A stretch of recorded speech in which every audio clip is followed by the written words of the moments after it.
Hi, everybody. Welcome back. Welcome back to The Backstory, the podcast that we're trying to bring you to share with you a little bit of what we see here at Espavo. Basically, what we see as some of the challenges that are going on, and particularly about how money influences our lives in so many ways that we're unaware of. It's fine if it's making an influence in our lives, which it absolutely will. But many times money's being used against us and used to influence things and move things. We can show you so many places in history where this has happened, and it appears to be happening right now. My guest again today is Pat Moran, a journalist from North Carolina. Hi, Pat. Welcome back. Good to see you, Steve. Absolutely. So today we're gonna start talking about some of the things that are going on the planet. I understand that Mr. Putin is up for re-election again, but he doesn't seem Yes, to have indeed. anybody running against him. That's just interesting. There was, it's interesting. So, last night, um, me and my wife, Kathy, saw Navalny documentary. Oh, you did? It's been out for a little while. This was in the theater. So it was really nice seeing it in the big auditorium with a full audience, there, and getting that response from the audience. I mean, Right. they're all applauding at the end. Um, and interesting too is that I'm walking up to the seats and I'm hearing people speaking, and uh, I I'm not a linguist. I know to speak a little bit of German. I know an even tinier bit of Russian, but I heard some people speaking Russian in the audience as we came Interesting. up to our seats. But the so it's a marvelous idea, and I urge everyone to see it, because it's certainly not a dry documentary. It's like a political thriller, um, and um, and also for me, kind of a primer on data and how data can work. So this will be Well, like a how do, brief how do you mean recap, that? Tell me essentially. tell me how tell me how you mean data had a lot to do with Oh, that. oh yeah. So this is like Navalny was poisoned, and he took a flight from, I believe it was Moscow to somewhere in Siberia, and they were video. And but on the flight, he took ill. The flight was diverted and landed somewhere still close to Siberia, and then people intervened, and there was a whole drama there. He was taken to a hospital, but his wife, uh, Yulia, couldn't go see him, and they didn't trust any of the doctors or anything going on. Wow. Anyway, um, so so he was poisoned, and they were trying to kill him, and so he was taken out of Russia, went to Germany to recover, and once he was recovering, he began to pull together his team again, his communications team, his anti-corruption team, and But didn't it he take got him a long with time to get out of Russia too? Weren't they hanging on yes, it to did. him in the Yes, it hospital? did. Yeah, that's what I Yeah, thought. yeah. And so there was a whole struggle there. I mean, it's kind of like, it's as thrilling as any Hollywood movie. Right. Um, but as he's recovering, um, and I wish I remember the names, but he cooks up. He meets a guy who is a journalist, or he's a Romanian who's a journalist, and but he's not an old school journalist like I am, where you find human sources and talk to them. He is of the view that the human sources are tainted in this era of quote unquote fake news. It's really hard to find something you can trust, but you can trust data. Interesting. And so he became a data journalist. In many ways, he worked like a detective. And what he did is, so you can buy our data, anyone's data. That's correct. Long ago, I had a friend say when first the internet became a thing, like when there wasn't even Facebook, and all the stuff was free, and he says, "No, it's not free. You're the product." That's correct. And he was the first person I know who said that. Yep. But um, so your data's out and it's being mined, it's being sold, it's being traded. We are the product. Um, so this guy, this journalist, uh, bought some data from someone on the dark web, had it verified first. Cut to the chase, there were records of people that had taken that same flight or a similar flight that Navalny had taken Oh, out to interesting. Siberia. And they found phone records recurring of a group of guys. I believe it was about 5 guys. And they realized as they looked into this, who these people were, that they were the death squad. They weren't there Interesting. to spy on Navalny, they were there to kill him. And they did it with a toxin which they traced, which is made in only one place, because one of the guys was a chemist, Oh, okay. and that led the trail to this one place where there's this one toxin which can make all your systems, all your organs shut down slowly, but also leave the body fairly quickly. So if you stall, like they stalled with Navalny Right. in the hospital, getting out of Russia, you can clean it up. You can clean up all the traces. In this case, they put it on clothing. So they traced these down. And incredibly, Navalny called them up. And on a few calls, he pretended to be someone who was in on the plot to kill Navalny. So he's saying, well, what went wrong there? You know, we had a plan, didn't we? What went wrong? And one guy laughed. He just said, yeah, I don't understand because we did A, B, C. And he ran over the entire plot. He went And over the it's whole like, plot, huh?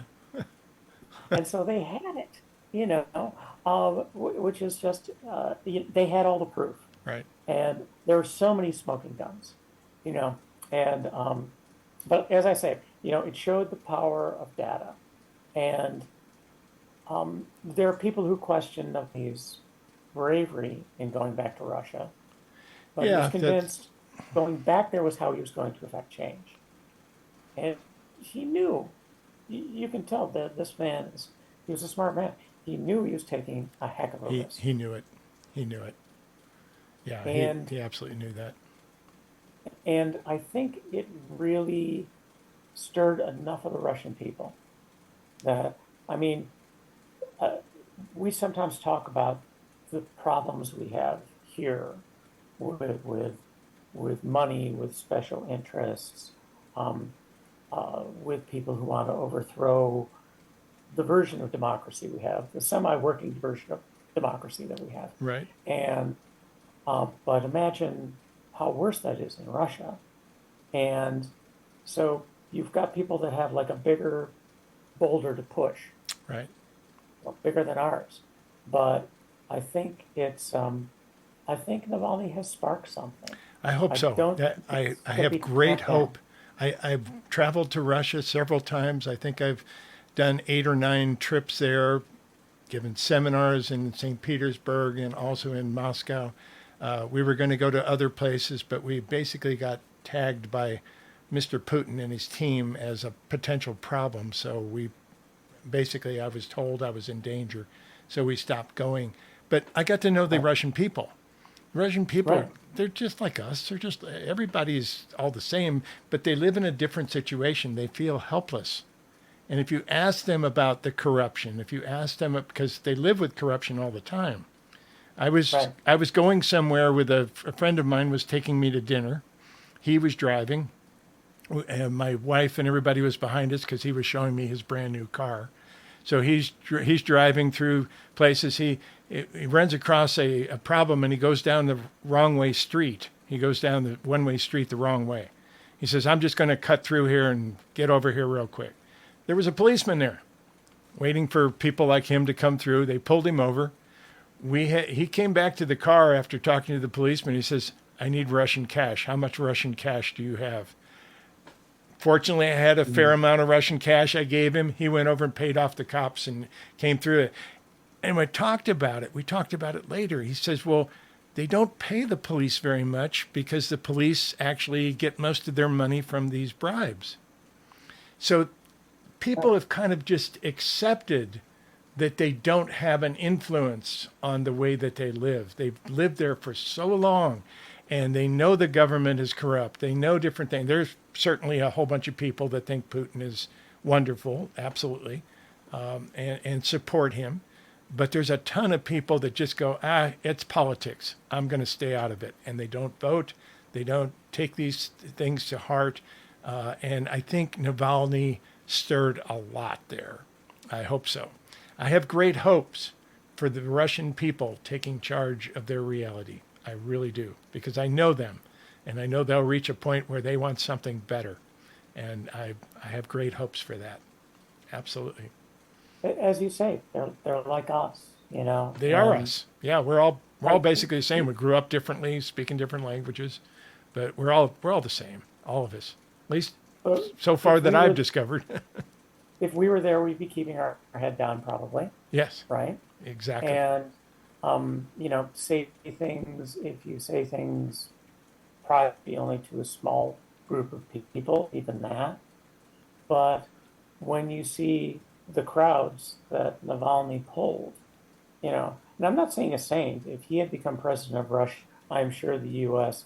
would have some points of contention, Oh, like I'm, we've I'm always sure, had with the Russians, right? but Yeah, yeah, but it would be, you know, it would be a society we understand a little better, you know, if there was more freedom there.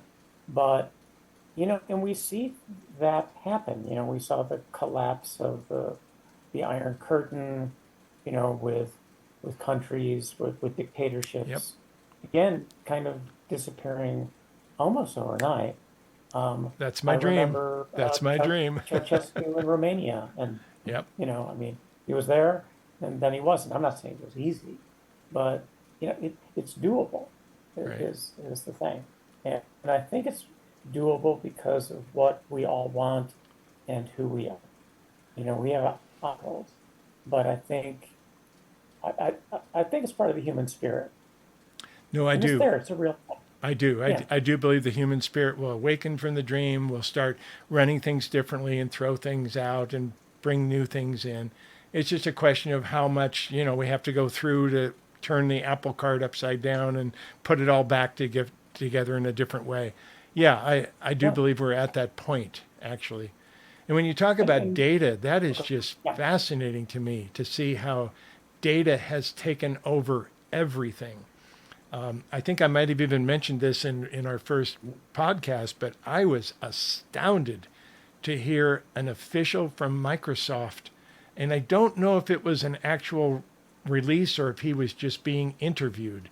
But he basically mhm, said, we're not really in the software business anymore. We're in the data collection business. right. So if you And get a new computer with Windows on it, you can't go into Windows anymore without signing up for a Windows account, which gives right, them access to your email, which gives them access to your all the things that you put on their OneDrive and everything else. They have access to that. Google has the same thing.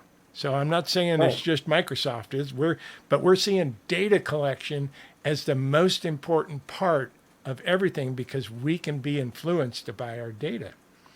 And Well, it drives every business model too. I mean, that's you it. know, that is the commodity, and you know, it's how businesses sort of make business plans. Um, it's interesting, like going back to Navalny, is that they use data, you know, uh, To trace it I down. would I would argue for good. It was people Yes, finding ways to use exactly. data again to affect things positive. So it's out there, and we're talking about, you know, tech giants having all of this. But it also means it's available to us. It's available to us. There's a To, company by the name of Axiom, mm, AXIOM. They have a big place right here in Las Vegas, and they sell data to anybody that has the money. If right, you have a right, product and you want to sell, you want a list of people that will buy your product, they have it. It's going to cost you a small fortune, which is where right. again the money only the people with the big amounts of money have been using them. Political campaigns have been using them both sides for some Yes, time, but very effectively in 2016, much more so than yes, ever before. And we've seen the whole technologies that were taken up with the different aspects and things that were taking place there, particularly Cambridge Analytica. Yes. They used technologies and information. Yes, they gathered all this information from Facebook, but now you can actually just go buy that information. Right. So Right. it's Which not gonna is stop. it's deeply concerning, but it's also like it's you can't put the genie back in the bottle. That's true. So Never will. how do we how do we find a way, us that are not, oligarchs and incredibly wealthy, you know, tech leaders, how do we get to use that? How do we find a way for data to work for us? And I'm not talking about a way to make money out of it, but a way to, Just to find out what the truth is. unmask, Yeah. yeah, to Just unmask like things. Yeah, Navalny did, just find out what the truth was, to find out what his team wanted to know.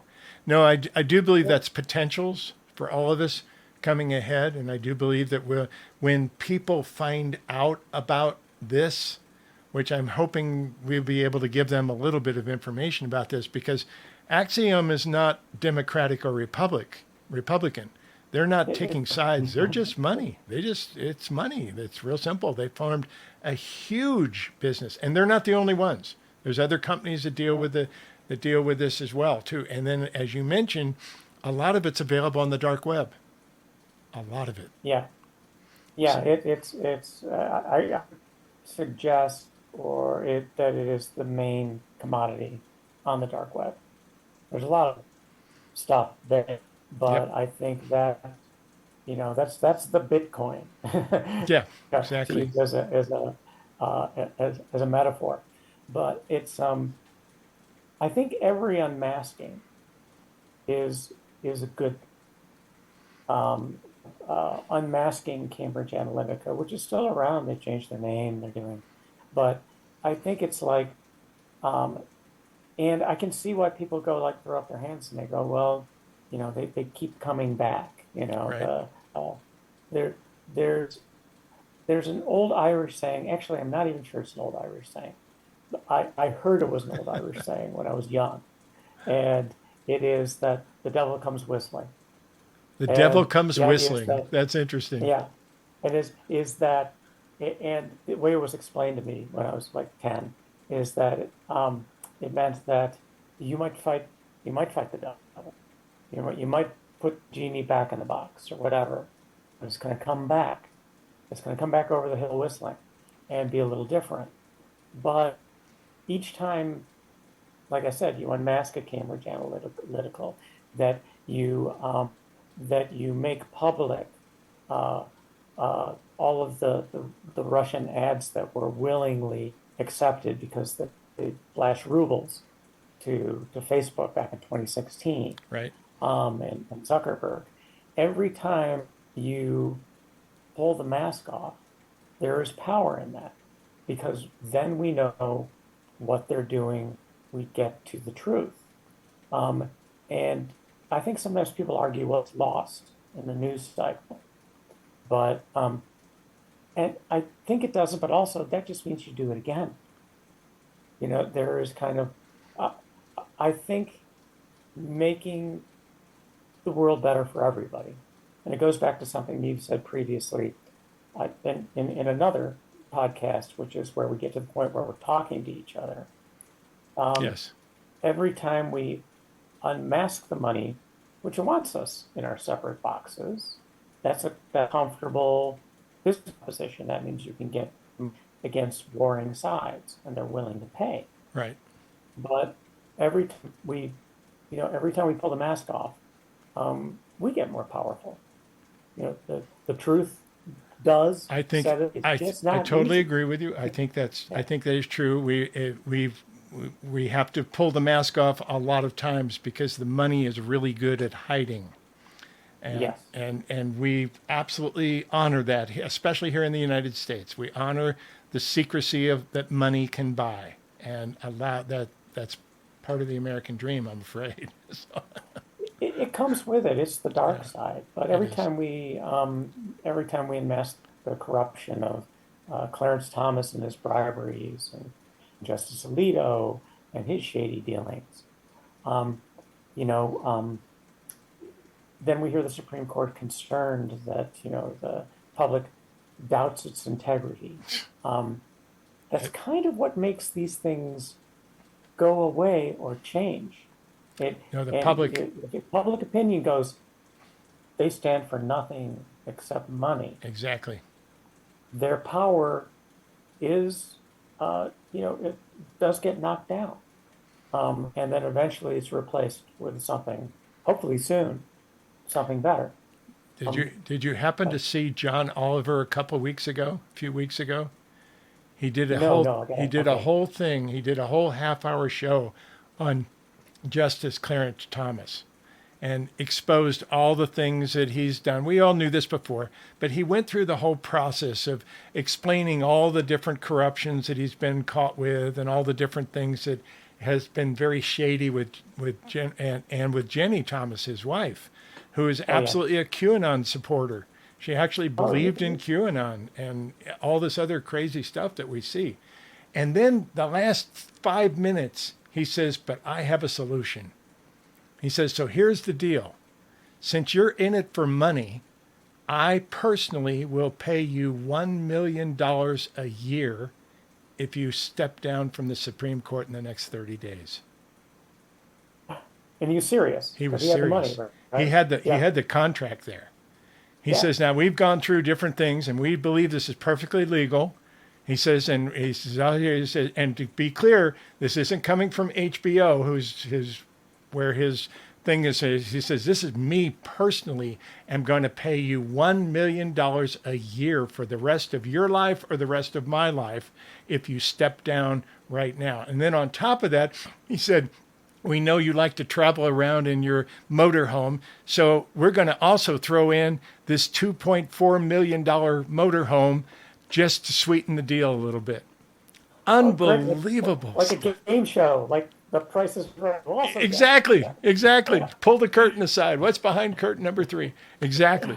It offered him that deal. And those types of things sit. So even if you're a Clarence Thomas fan or you're a fan of the Supreme Court, you've got a little nugget of information stuck back there that is going to stay with you. And we get enough of that going on, enough of these truth segments going on, that people will see it and eventually will change something. Now, we can't get rid of him. He's in there for life.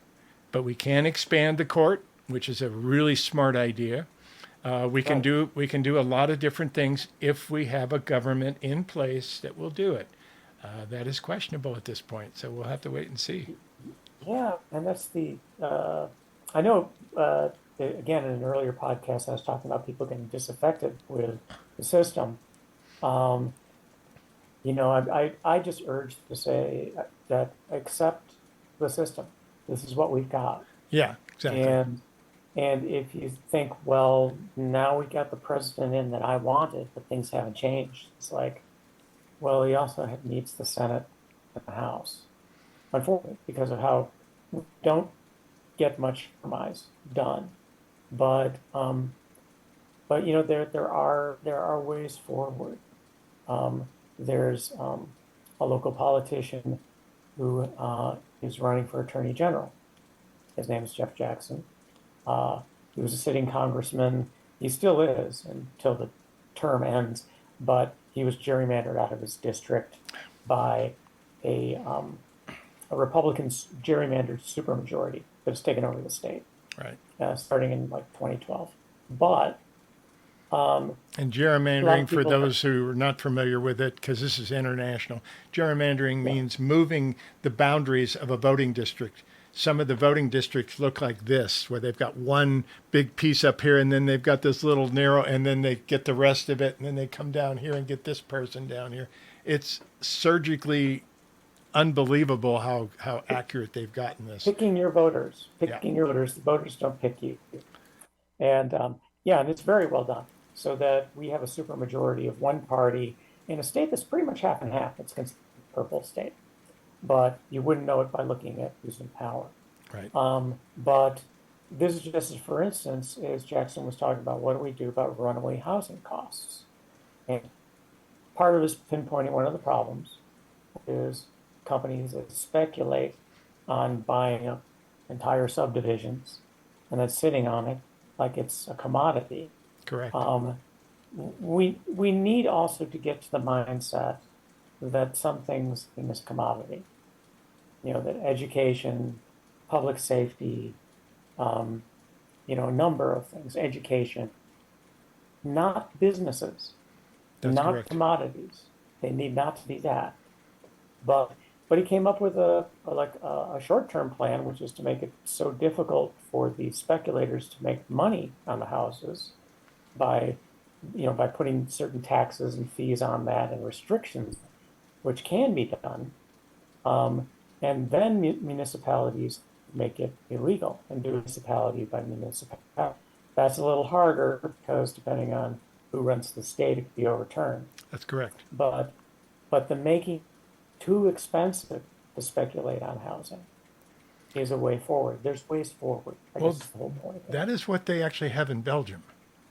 They actually Oh, have wow. they actually have laws about that. Here in the United States, if I turn on the Discovery Network, I've got probably 30 or 40 different television programs I can watch that have been going on for years about fixing up a house and selling it, about buying stuff and flipping houses, doing all these different things that you can do with houses. Those don't work in Belgium for the simple reason that the taxes are way too high. They have absolutely gone after those people to try and stop them from doing exactly what they're doing. And they still have high prices because the globe seems to run that way. But it's Right. not anywhere near the problem that we have here in the United States, especially with certain areas. It is absolutely fascinating. And if you buy a house over there for the first time, if you're moving from one house to another, it's a little different. But if you buy a house over there for the first time, which I'm thinking of doing, you actually have to pay VAT on the house. Oh, Yes, you have to pay sales tax on the house. And it can be, I don't know what the VAT charge is. I think it is variable depending on your circumstances and the situation and where you are. But it could right. be as high as 15, 20%. That will keep speculators out of the market right there. I think that's a great idea. That there's ways to do that. I often argue that regulation works. Not all the time. No, not all Sometimes the it time. has to change because it gets too onerous on small business owners. I understand that. But um, you know, there are limits on all of our freedoms. No, there are. There always has. That's part of just living in a society. That's true. It's the basic. I don't get to march over to your house and raid your refrigerator and set fire to your garage or whatever. You have a right. That's right. So every freedom we've had, which is wonderful, has also come with limits. Yes, That I agree. I it's totally for agree. being adults, and so we should put more limits on big money. Well, that's one of the things that I think happened recently with President Biden. He's got this whole process now where he wants to tax the rich and bring it down to where they can actually get rid of $3 trillion worth of debt over the next 5 years. $3 trillion of debt is exactly the amount of money that we lost when Donald Trump was the president of the United States. Right, And right. the The majority of biggest that went deficit in to history. big corporations and wealthy people. That's where that money went. He came on and told us all that we were going to get this great tax cut, and everybody under their none of that happened. That money went to the upper echelons, and the wealth gap increased, which helps him. There's an interesting situation too that I want to bring up here that I've noticed recently, and I'd like to get your input on it because I see the situations developing over years, and I'm seeing something really interesting happen. I saw when Benjamin Netanyahu came to the United States to gain support about something, probably his reelection, something of that nature. Right, President Obama was in power at the time. He went to see President Obama. He did not get what he wanted. So he right. went to Congress. And he went to Congress and sat in front of Congress and got exactly what he wanted by telling them his story instead of Obama. Now the same thing's happening with Joe Biden. Joe Biden is trying to Right. put some red lines down about Gaza, which I think is way overdue, but Yes. put Yes. some red lines down about the mass killing that's going on in Gaza. Right. We actually talked about this in the beginning. People wanted to know what was going on. We said, well, it's real simple. The the Israeli people are tired of these people lobbing bombs over the wall at their place, and we've got all this going on and they're fed up with it. And over here, they're not talking. And over here, they're all withdrawn. And over here, they're taking land away from people with their settlements and all this crazy stuff that's going on. All about money. All of it. Yes. Now, the interesting thing I see going on right now is that President Biden has actually put down a red line saying this needs to stop. I'm sure that red line will be crossed because I do believe that Netanyahu would much rather deal with Trump than with President Biden. Yes. Yes. And I do believe that that's going to happen as a result of it. He's going to basically ignore our wishes, our stuff. I don't think they'll cut him off. I wish they would. It's about the money because we're sending them all the money to fight this war. We are, and we have been. We have been. We have been from the beginning since Israel was actually founded as a state for the Israelis. Absolutely. Yeah, it's like a UN mandate, I guess it was. It was, and we've done that ever since. If we were to cut that off, it would be a different situation. But again, once the money starts flowing, it creates its own energy. And it's going to be real difficult to do that. But it's going to be real interesting to see what takes place with this whole process in Gaza. We're way overdue for some solutions for this. This is crazy. We'll call it what it is. It's genocide. It is genocide. It is. And, anything to stop that flow of money, the positive thing. What I hope is that the White House is aware enough that now it's going to play out in the House of Representatives. And that margin of people who give Netanyahu whatever he wants, carte blanche, is getting smaller and smaller. I think we're now down to maybe 5 votes. It is the smallest margin, I think, in congressional history. That's true. So there is, I hope that they're working because it's a pretty savvy White House. They have accomplished a lot of things.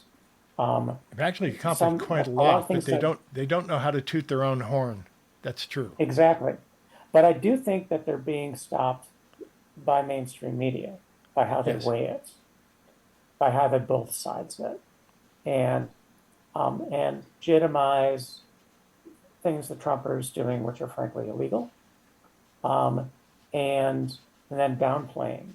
So some of the tooting is, the megaphones want him muted, and I'm talking like mainstream stuff, not far left or far. So they're savvy enough. So I think they've got I hope they have a plan in Congress because it's a stronger position than it was for Obama, for instance, as far as the makeup in Congress. So we'll have to see kind of how that plays out. Certainly, no one's arguing turn our back on Israel. No, nobody's arguing that. We're absolutely involved with that. They are our ally, and we are. And they absolutely honor us. I tell you, I've been to Israel several times doing seminars there.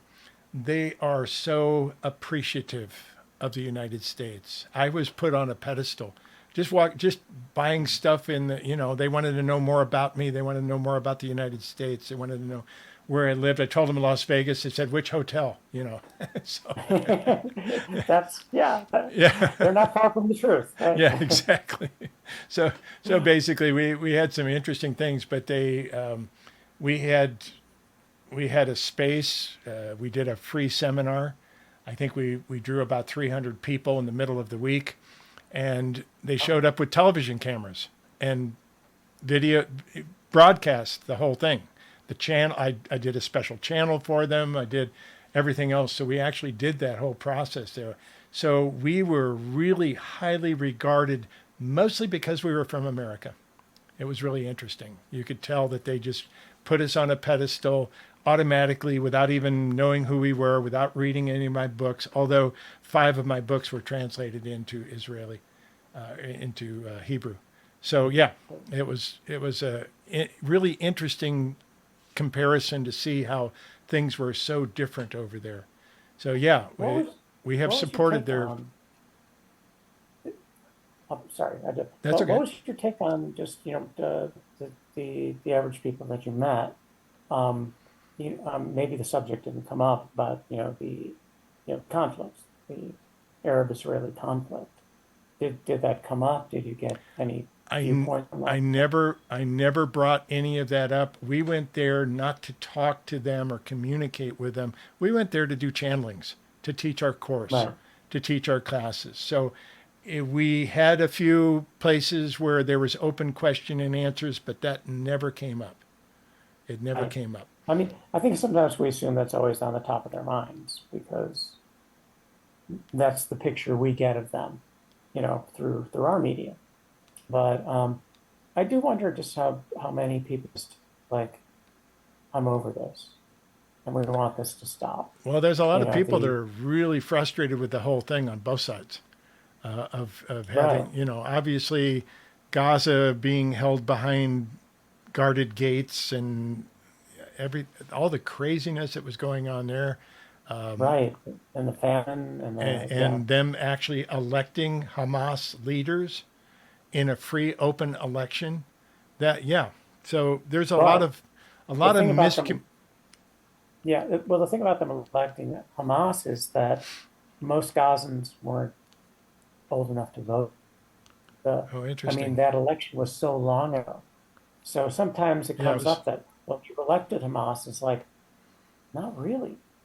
Now I don't know where people stand now, but I'm just wondering if we're going to get to the point where the Palestinians are sick of Hamas and the Israelis are sick of the Likud and Netanyahu. And it's like, well, that's a fantasy whatever happens. But I grew up, my family is Irish on both sides, with the Irish each other, with the IRA bombing, That's right. train stations in London. Went on for years. That's right. Been going on for, almost a century. Longer, actually, if you go back to Tudor times. But so the given knowledge was that's never meant. There's never going to be peace. They're just going to keep killing each other. And then they stopped. That's what we want to focus on. Yeah. We want to focus on the fact that all of this, if you're listening to this podcast, and even if you totally disagree with the things we're saying, keep this in mind. Things can change in an instant. And they have in the past as well. When we reach a critical mass of education in different areas, things change. And that's the idea of what we're trying to bring. They change so fast, people are sometimes disconcerted. Like, how does that happen? Yes, I agree. But that possibility is there. And I do think, getting back to your original point, if we stop the flow of money to the war makers, I think that's one thing that could also, that's a spark that could help spark change. And then everybody gets what they want, which is peace. And I'm sure that's what everyone wants. That's the fascinating part. And that's the part that my guidance keeps taking me back to. They say you're also separated in these different belief systems and these different things that you think you believe in and that you're aware of and so forth. And most of them are emotional, because that's how we get controlled, is by emotions. They get us angry, they get us frustrated, they get us hopeful, whatever the case is. That's the whole thing. We control everything with emotions. We have to balance between the head and the heart, not just the emotions, but also the reasoning behind this. Does this make sense? Do we see all the things that we're seeing here? And we typically don't do that. We typically react from our emotions It's like, more than why do I anything believe else. what I believe? Yeah, exactly. Yeah. Yeah, Yeah. exactly. So that's something we can all become aware of, is to start unpacking things. Look behind the scenes. Look specifically, the focus of this podcast is, how did the money influence us here? And Mhm. it's not even that money's wrong. Money's not wrong. We're going to have money. We're going to have exchanges. But when it controls our environment and we are not aware of it, that's huge. And it happens And in the United States all the time. That's what a lot of things, lobbyists, that's what they are. They're basically people for hire that will go change the laws for you. Yeah, right, right. Yeah, that's it. But yeah, I think the more aware we are of how money is shaping our society, influencing how we think and influencing the world we see, and the more we understand the part the data plays in it. You know, if you see through it, it doesn't have power. that's true. And the deeks, uh, the the scams, they're going to get more sophisticated. They sure are. But what has constantly happened is people get onto it. As soon as there's That's like the it. scam, who Soon, turns right around and says, "This is a scam, and I'm going to show you why." right. And we constantly do that, which is sometimes an arduous process, but we're unveiling the truth. That's true. Yeah, and we do reach that part collectively where we come to the truth. We actually finally come to it, and we understand what took place. We understand how those things happened. It's absolutely fascinating.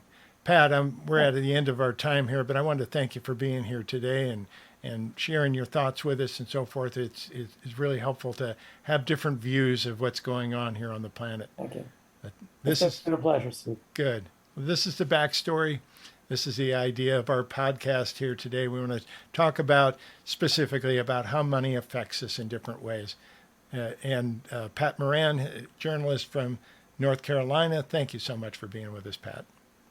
Thank you, Steve. Bye bye.